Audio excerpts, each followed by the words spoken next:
The Socotra Blue Baboon tarantula, scientifically known as Monocentropus balfouri, is one of the most visually striking and behaviorally fascinating tarantulas in the hobby. Native to the isolated island of Socotra.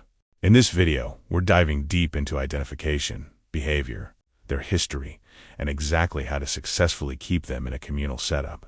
The Socotra Blue Baboon tarantula, Monocentropus balfouri, was first scientifically described in 1897 by the British arachnologist Reginald Enos Pocock. Pocock was a major figure in early arachnology and worked extensively with specimens collected from remote regions of the world, including the isolated island of Socotra. Its classification placed it within the Old World tarantulas, specifically in the family Theraphacidae, where it remains one of the most unique species due to its communal tendencies. Monocentropus balfouri has become one of the most studied communal tarantulas in captivity. Identifying Monocentropus balfouri is relatively straightforward once you know what to look for. These tarantulas display a metallic blue sheen across their legs, contrasted by creamy beige to golden carapace markings. Their abdomen tends to be darker with subtle patterning. Unlike many other baboon species, their coloration remains vibrant even into adulthood. In terms of size, adults typically reach around 4 to 5 inches in leg span. They have a robust, compact build compared to more slender arboreal species. Males are generally slimmer with longer legs, while females are bulkier and more vividly colored. Juveniles start off more muted in tone, gradually developing that iconic blue as they mature. Behavior is where the species really becomes unique. Unlike most tarantulas, which are solitary and highly cannibalistic, Monocentropus balfouri is known for its communal tolerance. In the wild, they live in loose colonies, sharing web systems and cooperating in prey capture. That said, they are still old-world tarantulas, meaning they lack urticating hairs and rely on speed and potent venom for defense.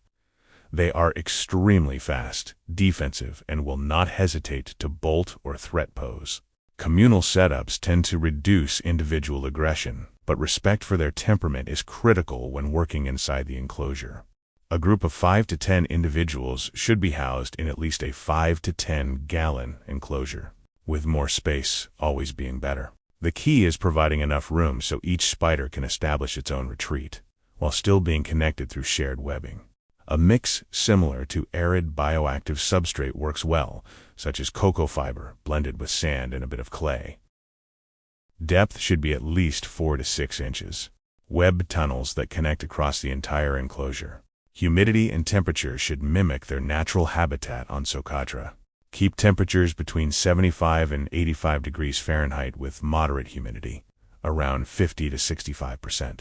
Light misting can be done occasionally, but the enclosure should never be overly damp. Good ventilation is crucial to prevent stagnant air and mold within their dense webbing. One of the most fascinating behaviors of Monocentropus balfouri is their ability to share food within a communal setup. When prey is introduced, it's common to see multiple individuals rush in and subdue it together, rather than fighting over it. Instead of immediate aggression, they often tolerate each other while feeding, with several tarantulas gripping different parts of the same prey item. This cooperative feeding behavior is extremely rare among tarantulas, and is a big reason why this species stands out. In many cases, larger prey items actually encourage this shared feeding response. A roach or cricket that might be too much for one individual alone becomes an opportunity for group interaction. The tarantulas use their dense webbing almost like a communal trap system, where vibrations alert the entire colony. Once captured, the prey becomes a shared resource, reducing the need for competition when the colony is well fed. However, food sharing doesn't mean there's zero risk. If food is scarce or unevenly distributed, competition can still occur, especially between individuals of different sizes. To maintain harmony, it's important to offer multiple prey items or ensure the prey is large enough for group feeding, almost like a loose feeding order within the colony. This behavior shows a level of tolerance and adaptability that's incredibly uncommon in tarantulas.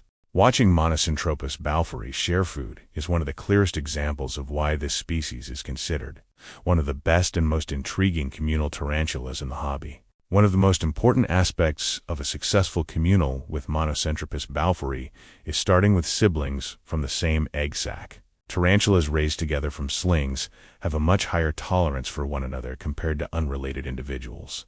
Mixing different sizes or introducing new spiders later on can increase the risk of cannibalism, so it's always best to establish the communal early and let them grow together. Molting can be one of the more nerve-wracking moments in a communal setup. When one individual molts, it becomes extremely vulnerable. However, in well-established groups of Monocentropus balfouri, other individuals often ignore molting tank mates as long as food is readily available and space is sufficient. Keeping the colony well fed before and after molts significantly reduces the chance of incidents. Maintenance and disturbance should be kept to a minimum. This species does not appreciate frequent enclosure disruption, and excessive interference can stress the entire colony. Spot cleaning, refilling water dishes, and occasional substrate maintenance should be done carefully and quickly. The less you disturb their web network, the more stable and successful your communal will be. Ultimately, a communal of Monocentropus balfouri offers a rare glimpse into social behavior that most tarantula species simply don't display. Watching them build, interact, and even share feeding opportunities creates a dynamic, living system within the enclosure. When done properly, it transforms a standard tarantula setup into something truly next level for experienced keepers. If you're planning a bioactive setup, plant selection needs to match the semi-arid conditions of their native Socotra environment. Hardy, drought-tolerant plants like small succulents, aloe, or hardy grasses work best. Plants should be able to handle moderate humidity without rotting, since occasional misting is still part of their care. Keep in mind that heavy webbing will often cover and even reshape the plants over time. So choose species that can tolerate being partially buried or wrapped. In a bioactive communal, plants also serve as anchor points for webbing, which is incredibly important for Monocentropus balfouri. Cork bark, driftwood, and root structures combined with live plants create a natural framework that encourages tunneling and layered web construction. Over time, the enclosure becomes a fully integrated ecosystem where the tarantulas, microfauna, and plants all contribute to stability, making maintenance easier while providing a more natural and visually impressive setup.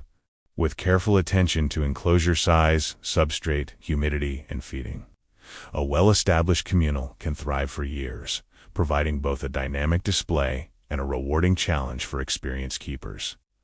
Proper planning, patience, and respect for their old-world temperament ensure that your Socotra Blue Baboon colony remains a stable, fascinating, and beautiful addition to any collection. Remember to like, comment, subscribe, and hit the notification bell for more invertebrate care guides.